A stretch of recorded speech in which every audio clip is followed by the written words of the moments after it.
Hello, guys. Welcome back to Great Fire Podcast. I'm your host, Trey Bate, a.k.a. Trey Bate Knows Boxing. And it is Willie Mack. All right, guys. Quick question. Matter of fact, quick story. So, earlier this week, I was coming back from a client's house. Because, I went to go train a client near the Avenue of Stars. Is that what's called? Yeah. Avenue of Stars, over in West L.A. So, I was driving home on Pico going east. And there was a homeless guy that was across the street because it was a lot of traffic on Pico. And I just look over to my left because he was on the left side, across the street. I look over to my left. Then I just keep on driving. It's extremely slow. Next thing you know, he says, "Fuck Africans." So, Dang. So I'm like, huh? What was this the problem? thing is, the weirdest thing was I smiled because it's I'm convinced that some homeless people, I would say at least 25% of homeless people have mystical powers. What do you think about that? Because he figured where your roots from or what? Dude, out of all the cars I was passing through, I looked at him, a lot of people was looking at him because he was just talking to himself. It was a big dude too. He was probably about 6'3", but he was it was a big dude. So it was just weird. It was super weird how he said that. And I'm like, huh?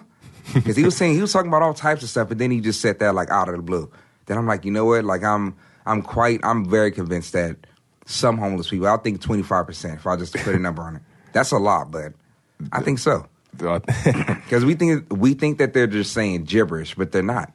Sometimes they're not. Sometimes it's a message. And this is the second time with me, or the first time was a story that I heard about that happened in Nigeria with my sister and my aunt. I think I told you about that. And then now it's this. So now I'm like, you know what? Yeah. Mystical powers. Well, shoot. I mean, they happen. It's funny. I always wanted to know how homeless have enough energy to ask for $1. And it's hot outside. A bum asked me today, can I have $1 at the gas station? I'm like, how are you out here walking? Listen, I would give a homeless person $1 in this heat. Man, which is crazy because I think a lot of people would. It's go get something to drink, or somebody would actually buy them some water or something like that. That's crazy, but that's still funny. Of all cars that drove past, room, yeah, damn, I wouldn't even got to offend him. Damn, how does dude know I'm that's African, what I'm saying. bro? I look back at him, I'm like, what the hell? Then I just started laughing at myself. I'm like, that's pretty unique. Something's happening. It's some mystical stuff happening. It's a connection between something. Say it's a message going on. Somebody's manifesting, or had him manifest whatever the hell is supposed to be going on through him for the most part. That's crazy. Damn. But so you got to get something off your chest. I do, man. I do. And you know what? We want to get right to it. We was talking about children, right? And, kids are more exposed to sex at a younger age compared to how we was exposed to it when we were their age. Yeah. So I'm going to ask you something, man. Us, well, you don't have no kids yet, me neither. When you do have kids, when do you feel it's the right time to teach kids about sex? The appropriate age. Huh. I don't think it'll be about age. It'll be about just the child's maturity level or whatnot, or just their under because they're exposed to more social media, more. Yeah. So the thing is, if I know that they can understand it on a certain level or to a certain level, then I'll explain it. So I'll say it could be as early as 9 years old. When was you exposed to it? Man, I can remember when did I first learn about. That's a good question. Maybe could have been 12 or something. 12? Oh. I could have been 12, and it was a porno. It was a porn. No, it was a porn magazine. Yeah. That's what it was. It had to be. And those are just laying around anywhere. Everywhere. Would you snuck and open it, or you just had No, of course. I looked through it. I looked all through it. I was like, okay. Then that's when I noticed that, okay, it was something different. But I used to be a real, I didn't care about body parts as a kid or growing up. It was just when I was interested in females, when I first started to realize that, I didn't think about body parts. It was all about face, if they were pretty or not. Oh, man. Pretty eyes, that was my thing. Pretty eyes when I was younger. I mean, it was a pretty smile. I loved breasts when I was in the 4th grade. I ain't gonna lie. But it's funny because in high school, damn, I don't want to say her name. Don't use names. Yeah, it was a person in high school Was it my first girlfriend in high school? No. Couldn't have been. It's like my third, because I had a lot in high school. Damn, that's weird. No, but it was like my second, I think. So her name started with a T, and she had ass. And that's when I first learned about ass. Because everybody was like, damn, she got ass. The thing is, I didn't know what that shit was about. And I'm like, and then I was looking at her, I'm like, yeah, she do got a shaped like a spoon. No lie, man. It did jiggle, bro. I know it's your girl, dog. We was in 9th grade, man. We don't know about stuff like that, but I know what you're talking about exactly. But back to what you were saying. I think 9 years old, especially due to the fact that they're more exposed to things than before. Because if they don't have a cell phone in elementary school, which is weird, their friend is going to have a cell phone in elementary school. That's what I'm saying. Then they're going to be showing them stuff here and there. So eventually, they're going to be able to see certain things that make them curious. Yeah, they make them curious. And the thing about it, my advice, I would say, if anything, like as far as like being like a parent, don't freak out. Try to be as normal as possible so they can actually be more open with you and discuss things with you. It's as simple as that. Because if you freak out about it and tell them that this is wrong, that's wrong, instead of being calm and, if anything, explaining how things go, and then maybe like in the probably be like, what the hell? How does this kid know about this or that? But the main thing is just don't freak out. Make them feel comfortable so they can actually be able to come to you for anything. Yeah. That's the main thing. That's the difference. My parents are from Nigeria and stuff, so it wasn't like that. You can't come to pops. It wasn't like that. But like when it came down to sex, like growing up for us, nobody talked about it. We just it was society. Like society taught us about it, and now it's pretty much it. My parents never talked about it. That's funny. I don't think I don't think my dad did. I don't know why. He should have. His story, I don't know.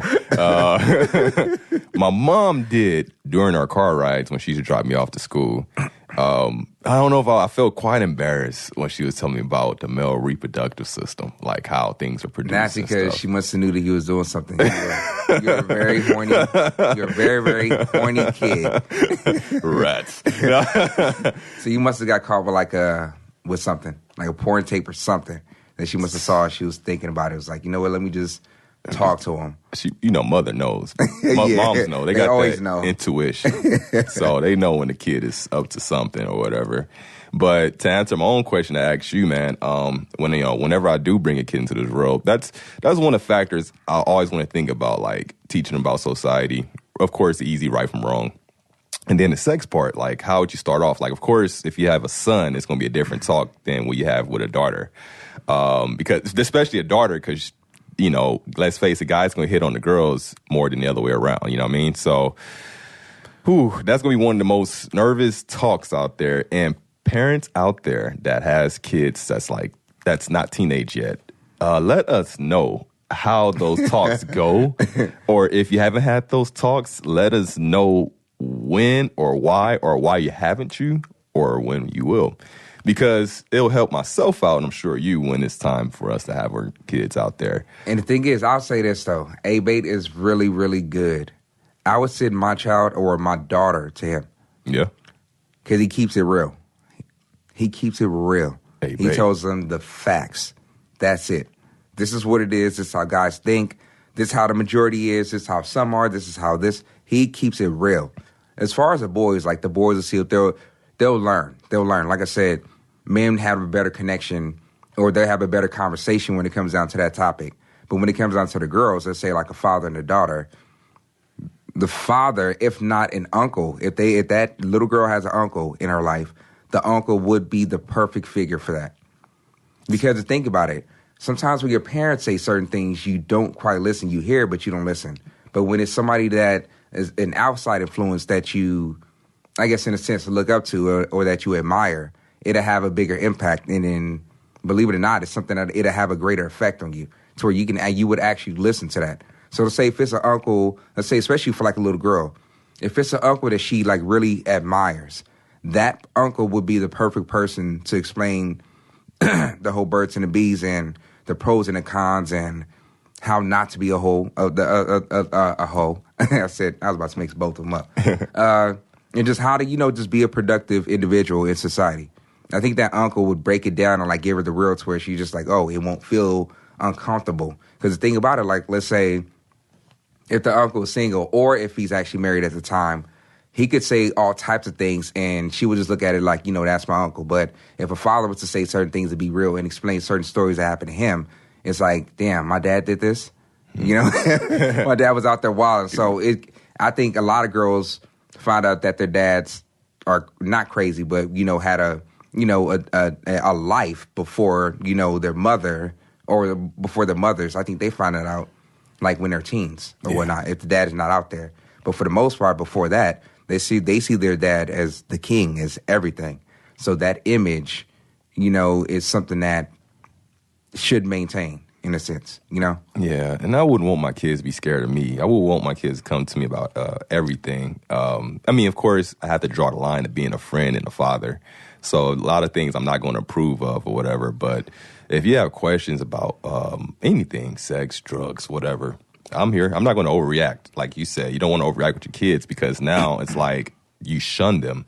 And then they're going to have to figure out for themselves. And then that's when they start experimenting and then they get stuck with it. And that's pretty much who they become when they become a grown-up. So I want my kids to make sure that we have a relationship that transcends more than just parenting. It's friends. We all that and above. Talking about anything, That's the example I would love to have with my kids whenever I do have kids, of course. Quick question, really quick, because that just made me think about something. Yeah. Not at any age, but let's say at the adult age, would you think it would be appropriate for a parent to smoke with their child? At a certain, let's say the child is, or the kid is not kid. Now it'll be adult, so it'll be like 25 years old. 25 and the father's like 45. It should be no problem. Yeah, I was thinking that. Only because it's like, well, it all depends. Okay, if you have responsibilities and you're taking care of your responsibilities and I don't have to clean up your mess, cool. Let's have fun. Blaze up. But if you're like a bum. Yeah, if you're a low life. You coward. For me, that'll be a problem. It's just like, why? Like why am I just...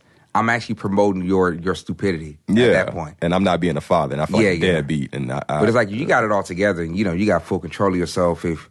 Let's say if I'm smoking, then hopefully you got my genes and you're able to be as productive as I am, even though, I do smoke, So hopefully you have those genes, like Andre. Most people won't know what we talking about when we say that, but Andre. That's a whole nother thing. But that was just something.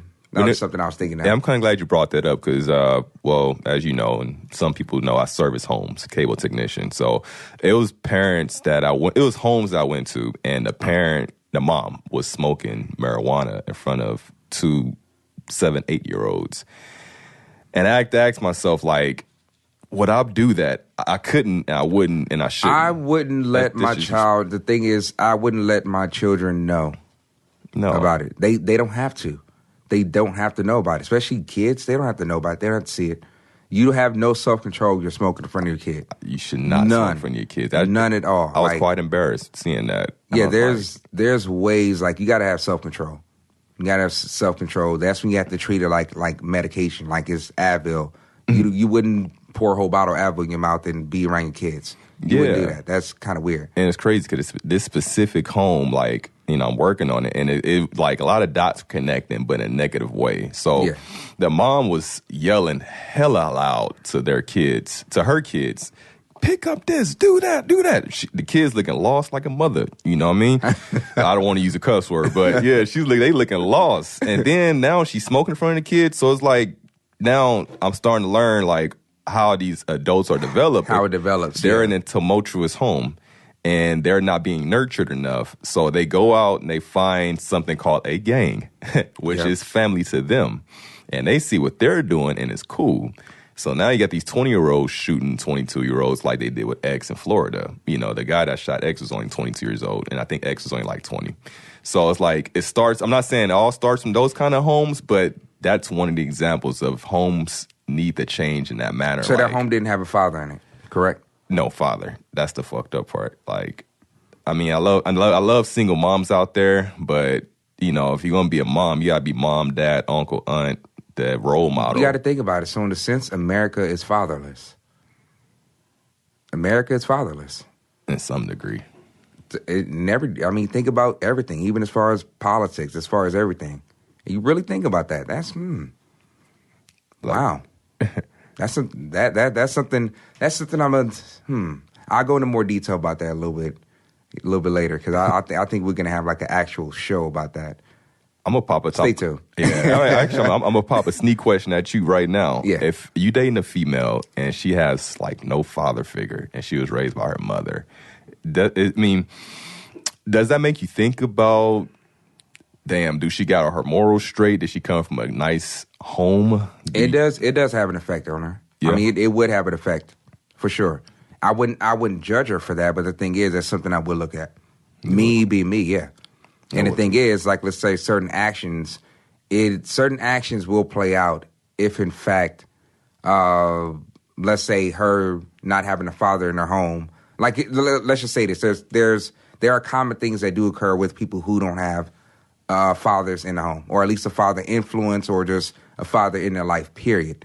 So the thing is, there's certain. I guess that's where I was looking for characteristics. Yeah. So let's say if I happen to see those things, then that's something that would give, it'll create like an alert for me, and that's something to where I would actually be more cautious about that, because there is a difference, even though there's sometimes it's like Lawrence Fishburne, I guess you would call that, most people would call that, a good home, but his daughter ended up running off and being, a porn star or something like that. Yeah, something real crazy, but it happens. It happens to where you have a mother and a father or a great father influence in the house.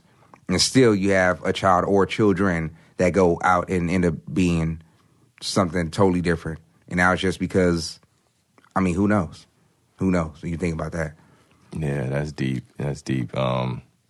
Because that flips to another question. I'm going to jump on you, too. I'm dropping questions on you, bro.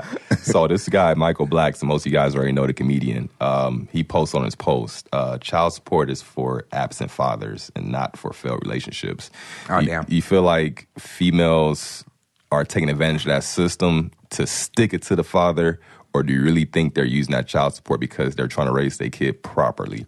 And I have an answer to that, but I'm going to wait to see what you're going to say first on that. I'll say this. From what I've seen, I have dated baby mamas that have spent the child support check on me. Facts. Damn. So I know for a fact that I would say majority, I would say honestly 80% of women do not use it correctly. If not 90%, don't use it correctly. Shit. Maybe I think a responsible parent, there is a good portion that does go to, make sure the child is fed, new clothes before school, haircuts, all this other stuff.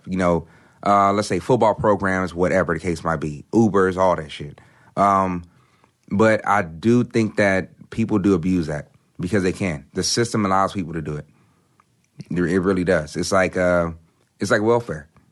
If it's there, then people are going to abuse it. People are going to use it however they want. People are not going to get up and actually work when it was meant for one thing, but now it's being used to pretty much destroy not the economy, but society. It really, because it makes people more lazy because they don't have to be responsible in a sense, or they don't have to be accountable. True. When it comes down to that. So, yeah, I think it makes people less accountable. Women are not protecting their bodies. They're not protecting themselves. So they just go out. If they notice somebody plays for the NBA, they're going to be extremely reckless. Reckless. They're just going to open it up, throw it back, pussy popping on the handstand. We just talking about that, too. Yeah, so, yeah, of course. I'll say 90%.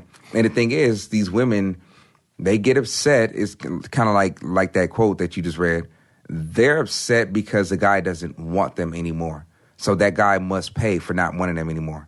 That's crazy. Yeah. You must pay for not liking me anymore. Damn. That's crazy. And it's sometimes where the females probably were like rats or whatnot. They was cheating and all that. But it's like, due to the fact that you cannot control this man anymore, this is one way that you can control him. It's a way for you to keep him in your life, even though he does not want you in his life. So he has to pay. And that's why guys got to be careful.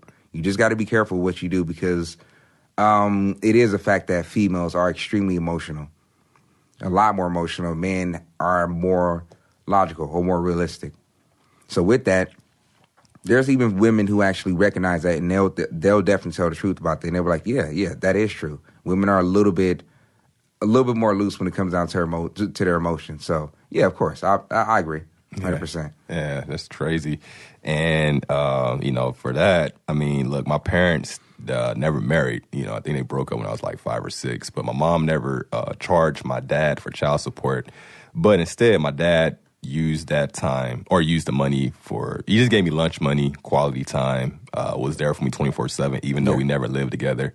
So I just feel like that child support stuff is so whack, man, because it's like, you don't have to do that to the man. And for the simple fact that it makes a man regret, like, damn, I should never brought the kid into this world, which makes the kid feel like it's their fault. But they're not at fault. They didn't ask to be put into this world. Y'all both combined and y'all brought that kid into the world. So now me, like I said, one day when I become a future father, that's one thing that scares me right now. Because I love kids. I would love to be a dad right now. If I had my opportunity to have one right now, hell yeah, let me be a dad right now. Let me be that father that I know I could be. But the downside is, like, I don't want just a baby mama. I want a mother that supports me as a father and don't have to take me to court to be there for I don't want to feel like I'm forced to take care of my kid because the judge told me to. I want to naturally be able to be there for my kid in need whenever they need me. And I don't want the mom to take advantage of the fact that, oh, yeah, he has money. Let's take this guy to court, child support. Because now it's like, damn, like, I wish Little Willie wasn't born yet. Willie Jr. wasn't born yet, because now I'm struggling to pay these notes, and now my life it's not as enjoyable, it's not as fascinating as it was, and it's not Little Willie's fault, and it's no one's fault, but it would be whoever files, or the thing is, that child was made without the courts involved. True. So why get the courts involved in any way, shape, or form? If you can't, the thing is, there are some people who may, if I guess I got to say it, deserve to be on child support. There are some people. There's some deadbeats out there. Yeah, there are some cases of that. Then you have other cases where it's just like, it's just a revenge tactic. Yeah, and that's not even. Yeah, that's not right. Yeah, and I was referring to, like, the good men out there, the good fathers out there, not the deadbeats. The deadbeats need to get taken to court, probably be sent to jail for leaving that kid by himself, like that home I went to this past week where there's no father in the house. And if it was a father, probably out doing what he was doing prior to making that kid, which was probably being a deadbeat person. Yeah. And that person, he definitely needs to go get child support yanked away from him. But wait a minute. But whose fault is it in the end? Or in the beginning and the end? Would it not be? I can't say both. It wouldn't be the woman. So I'm not picking on women because it might sound like that. But really think about this, though. Think about this for a sec, everybody. This kind of goes to show that men, let's say if women had the mindset of men and were more logical when it came down to that process of letting somebody have sex with you with no protection at all, or even letting somebody have sex with you, period. If they were a little bit more logical with that, they wouldn't make that mistake. You knew he was a deadbeat before you allowed somebody to put a seed in you. Not, let's say, just having unprotected sex, but put a full seed in you. You knew. So the thing is, a lot of women have certain intentions, and when things don't fall out the way that they wanted to, then that's when they put the blame on someone else. Mm. And society puts the blame on that group of people, which are men. If you really think about it, the woman is responsible for that 100%. Even, I'm not promoting abortion or anything, but even the delivery of that child or just that whole process, that's all her. Mm. Literally, you chose the guy. You chose to have the kid. Anything else that happens within that, the stress and everything that comes with that, it's your fault. It was your choice. You were carrying the child. You have the choice to, like I said, I'm not promoting abortion, but that was an option if he was a deadbeat. Because you'll know, because how many women do you know that the man is not there throughout the pregnancy? A lot. I know quite a bit.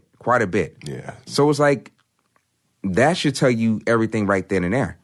That there are a group of, there's a lot of women who are just making bad choices. Can we come out and say that? It's not about specific race, but it's a fact. It's a huge fact. It's a huge fact. Women are making bad choices, and we have to say it. Women have to say it to other women. That's the most important thing. And the good thing is there are some women who actually come out and say, like, yeah, that's true. Women these days are making more bad decisions than they used to make. They used to have guidance. But the thing is, the number one thing is shame. Shame doesn't exist anymore. When was the last time you heard somebody say that they were ashamed of themselves? I ain't even heard the word shame in quite some time. In a long time. Think about it. So think about it. Shame does not exist. Back in the day, it was shameful to get divorced, even though some people should have got divorced because some men were extremely abusive back in the day. Yeah. Some men abused that. I guess they abused the system due to the fact that women would be ashamed to get divorced. It was a shame thing that or they would. Damn, I'm fumbling with my words, but for the most part, women were afraid to be shamed back in the day. Now that doesn't exist. There's no shame, and that kind of goes into what you were saying, or what we were talking about on the way here when you said, would I allow? Let's say if I had a girlfriend and we were at the beach, would it be okay for her to wear, let's say, a 2-piece, but the bottom piece is the thong, ass out, jiggling. Juice everywhere. So I'm thinking about that. It kind of falls into that too, and it's like, you know, it's just it comes a point to where certain things are not, or certain things are now appropriate that wasn't appropriate before. There's no shame. So in a sense, shame doesn't exist anymore. And if it did exist, if it was something that women did think about, better decisions will be made based on the fact that they would be afraid to be ashamed or to be shamed in society, in their villages or whatnot.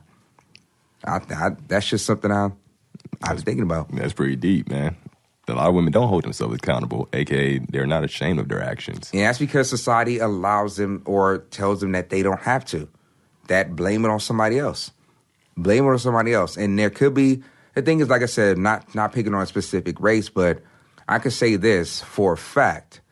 I have to say this because I'm sure that there's other people that agree, but you're going to have more people that don't agree. That's the problem with black people overall. And we should be able to say it as black people. If it was another race to say it, what would happen? They would say that other race is racist for saying what I'm about to say. But as a black person or as black people, you would probably agree with me on this. We do not hold ourselves accountable for certain things. When something does happen and we do try to speak up on our own group or our own race, what do they say? But this other race does it too. Mm-hmm. Or this other, like there's always something that connects to that. And it's like, wait a minute, but we're talking about us. So we never get to talk about us. We're always talking about somebody else or what somebody else is doing to us. Let's say, for example, the whole weave situation. Or let's say weaves and ass injections or just surgeries and all that. Mm-hmm. You would probably, let's say, I've seen this. You would have like a woman on Instagram say that that's not cool, you know, stay natural, whatever. You'll have, and she would say specifically towards black people or whatnot, you know? So what would happen is you'll have people in the comments actually say, but white people do it too. I hate that. But it's like, we're not, okay, let's agree on that. But what we're talking about is us. Can we talk about us? We can never do that. I've tried it over and over and over. I've seen it over and over and over. Whenever a black person tries to speak up and try to hold and try to create that accountability within black people, they always get smashed within the first comment or first reply. Always. And it's always, but they do it too. I hate that. It's always, but they do it too. But you notice when they have an issue, let's say, I mean, just for better understanding, let's say when white people have an issue, they face the issue. They'll say, well, black people do it too. Hispanics, they don't say, well, black people do it too, or well, white people do it too. Hell no. No other race says that. Really think about it. They hold themselves accountable. Every other race holds themselves accountable. Period. It's a fact. We don't. That's our biggest problem. Not all of us, but the majority. We do not. And just that example, I told you that whole they do it too situation, or that they do it too talk, that's something that's a very common thing. It happens all the time. Try it. Just those things. Talk about the whole surgery, weaves, and all this other stuff. Jess Hilarious just had a video, super funny, when she was like bald, looked like Vegeta. You feel me? Somebody called her So bird. yeah, exactly. She's like the angry bird or whatnot. So the thing is, you'll have people that'll say, stop wearing weaves because it's messing up your hair. Like, those chemicals just don't match with our DNA, which is a fact. It's a fact. But white people do it too. And it's like, come on, man. Okay, well, we get that. But that's not what we're talking about. We're talking about us. Can we talk about us? We can't. We never can. We can never get that specific dialogue that'll get us to the next step. And accountability and the realization of, oh, shit, we got some shit to work on. That's the first step. Once we are able to see that, that's going to crack everything open. Same thing like with the transition with our lives. The same thing happened. It was that one thing that showed us that we weren't who we thought we were. We addressed that and said, okay, this is the truth. I'm not going to run away from it. I can't. I'm going to face it. I'm going to face this hurdle. I'm going to hop over it, and I'm going to break down, the next barrier that comes. And what happened? We got better. A new mindset, new realization, new money, new everything. Everything started to work out the way that we needed to. Mm-hmm. So it's the same exact thing. Yeah, I'm kind of glad you mentioned the last part where, it took me a while to stop being in denial because I was too busy running away from what was real. And that was things that was holding me back in life. So, I mean, this year, I'm not going to say specifically what I'm up to, but I've kind of got some things to address. Yeah, pretty much. I got to hold myself from within so I could be better when I start going out again. And part of the reason why I was lying to myself, I was busy putting on the front and I wasn't being real with myself. So a lot of my relationships with my females died down because it was like, okay, I'm kind of giving you too many things, which is contradicting what you thought I was. So it's like, okay, let me get back to square one. Let me chill for a minute. Let me not date for a while. That's what I'm doing right now this year. I'm kind of chilling on dating. So I'm holding myself back, thinking, recovering, most importantly, recognizing and understanding. And holding myself accountable, like you said. I don't want to always say, well, I'm doing it because they doing it. White people doing it, Hispanic people doing it. No, I'm doing it because I effed up. And then, like I said, part of our race, we kind of don't hold ourselves accountable because let's say we're talking about like police brutality against African Americans or black on black crime. So when I go on Instagram and they show a cop killing a black guy, it's not good look regardless. But, when there's a black on black crime, there's not too much outrage on the comments. Very true. It irritates me. I'm like, so y'all not going to get mad because this was one kid that had red shoes on in South Central, and he got shot for his got killed for his red shoes. May got about a few comments here and there, but it was pretty much another day.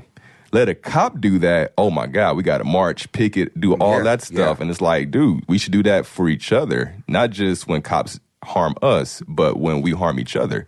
And that irritates me. So when you were saying that they do it, I was saying I hate that. Yeah, those the first things came out of my mind. Like, we don't defend ourselves as much as we should. It's kind of like what you said. It's like we don't have the same energy when it comes down to blacks killing blacks. That's something that we should address, and we should address.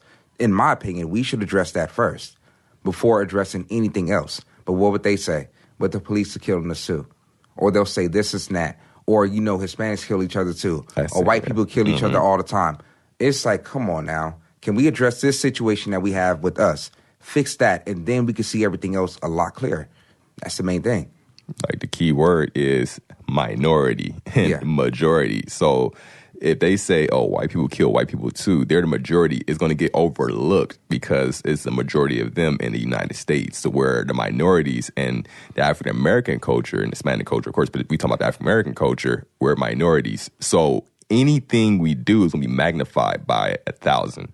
And a black on black crime is going to be talked about more than a white on white crime because it's the minority that magnifier glass sees it right then and there, and it's going to get pinpointed. So when I always, like I said, when we always hear about, oh, well, they do it too, and yada, yada, yada, they're not going to report that. You can oversee that because there's plenty of white or Caucasians in America that it could be kind of excusable. Where African Americans, you can't get away with things like that because there's not a lot of us in the United States. So you can't use that excuse no more as far as, well, they do it too. No, we have to hold ourselves accountable and like chill for a minute, you know, because let's face it, I hate saying this, but the world sees it kind of this way. When one African American does something, it kind of affects the whole race. And it goes to all other races. Like they think when they see an African American that look good. Let me definitely get on that. Something when it comes down to that. Yeah. I can say this for a fact. Everything that we see that is happening or has happened to African Americans will happen to every race. Period. It's going to happen to everybody. So just people just keep that in mind. That's all I want to say. That's very easy. As far as that. Keep that in mind because it's going to happen to everybody. Period. It's going to happen to everybody. Yeah. Hey, before we wrap this up, he wanted me to ask this question, and I'm gonna ask this question for you guys. So we this is a bonus question right here. We talked about the sociology, so now here comes the bullshit. The bullshit is coming. You thought I was gonna hold back. Excuse profanity. Do y'all eat pussy with your eyes closed? That's the men question. and women. That's the question. Let me ask you. You eat? No, I'm just gonna make the statement. There was a girl that you had fun with, that said that you ate her pussy with your eyes closed. I got to take my mouth out the microphone. Wow. What happened? Like Ricky Ricardo would say, let me explain. Let me get down. I can't believe I'm actually about to tell this story on camera. But you know what? F it. This is great fire. So on top of that, so it's a two-part question. So first question is, do you eat? Or what happened when you ate pussy with your eyes closed? That whole situation, you can explain that. The second question is how you make love to every female you have intercourse with. You gotta figure that out. What is this? Love and connection? Nah, you know what? Hey, this is great fire. This is what we asked for. So I'm gonna give y'all the answers, okay? Answer the first question. Do I have ever ate pussy with my eyes closed? Yes. Why? It just felt like I was going longer. No, I mean, all right, you know what? I'm going to be detailed. It's females that don't shave as much. I'm not saying they were bush, because I'm not going down no bush. No way, no how. Just a little, a little line. That's fine. So I don't like looking at hair. I really don't. So I close my eyes sometime. And sometimes I picture myself. Really? I picture my next move when I'm down there. As far as either as a finger situation or a mouth situation. What spot I'm about to go inside next. All right. This is imaginations running wild. So I do my eyes closed. I look up to see how the girl's face is responding. If a female is looking at me like, this cat don't know what he's doing, my eyes is back to open. But I've never had that. I normally had a girl shake her left leg because she's in it. She's trembling. She's hurting. And she knows what I'm talking about because it's happened to you. And second, making my sex comes off as making love to every female I've ever dated, as you asked me. Yeah. Yeah, I'm a Virgo. We're passionate, you know? I mean, look, one thing about Virgos, we're storytellers. We love stories. We love stories. We love chapters. We love thesis. We talk about essays now. We love rough drafts. Like, we love to create a story. So you flip the pages with your tongue. Freak. But bottom line, that question, man, I mean, look, now that I've learned as I gotten older, not every female is going to get the best of me. It all depends how much I'm feeling that female. If it's a female that is a one-night stand, I'm not making love to you. It's just a fuck fest. If it's someone I really like and I've grown to really like, we're love making. It's all about vibes. It's vibes for sure. Like if it's some old duckling from the beach and she comes over to the house, I'm not gonna make love to her because I don't know you. But I want to be able to stand out and I want to be able to separate myself from other men. And I want to be able to do things that other men won't do without looking like a simp, of course. So if it's kissing a little bit more, cuddling a little bit more, taking control a little bit more. Eating ass. Hey, I don't do that. That's back to season 2. I don't do that. All right, that's totally disgusting. But will I ever be opposed to that? Stay tuned. Whoa. But I'll say right now, chances are very, very slim. I don't think I'll eat ass unless it's an accident and I'm like, oh shit, wrong hole. So, but stay tuned. All right, guys, this has been another episode of Great Fire Podcast. I'm your host, Trey Bate, a.k.a. Trey Knows Boxing. And I am Dirty Willie Mack. See you next time. See ya.